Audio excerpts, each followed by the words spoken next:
นี่แล้วที่64เทพธิดาไหลคำบ้านทานเมืองมหาไซจูและนักหนึ่งพบกับสาวขวัญไซธนาคารพลัง LDB เดี๋ยวนี้เอาเรื่องเดียวดึงเข้าไปรอบก็รับเลือกรอบ4 ลำสุดท้ายรอบสาวขวัญไซกับเทพธิดาคำจะประธาน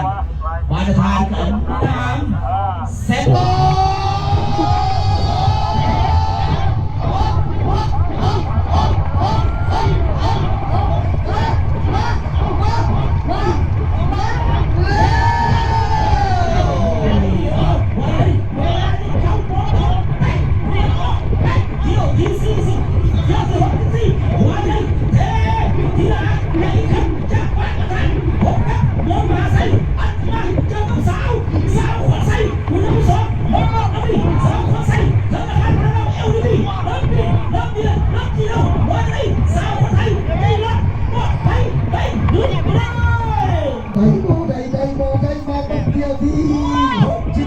ของสายเปิดกว้างเอาเราไว้เอาเรามาของดาวที่หนึ่งของดาวเท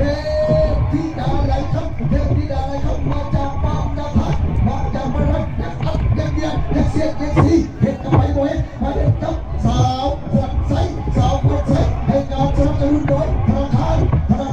LDB วันไหนจะกองรับหัวเงินจะสมัครเงินจะเบิกอัด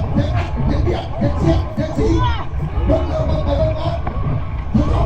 ยัดหัวเอื้อเสมอก่อนเอาเลยสาวคนใส่น้ำมีเราสาวคนใส่น้ำเป็นสิน้ำเจ้าที่มีสาวคนใส่น้ำว่าจะไงว่าจะเทศบาลอะไรครับเทศบาลอะไรว่าจะทันจะรอดทันหรอสาวคนใส่น้ำมีแล้วคนใส่น้ำปุ๊บอาจจะสาวคนใส่น้ำจีน้ำมีใส่มี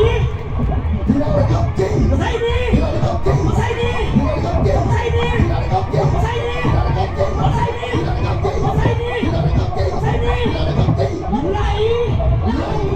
ใส่ขอเสียงปรบมือให้ยอดสำหรับเราสุดยอดผลการตัดสินออกมาอย่างเป็นทางการเงินจะเที่ยวที่64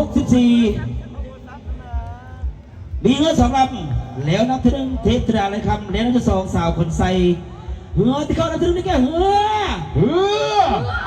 สาวขวัญใจขาดพัฒนาเรา LDB เงินคณะที่2นี่แก่เทพธิดาไหลคำจากบ้านดาทานเมืองมหาไซก็ถือว่า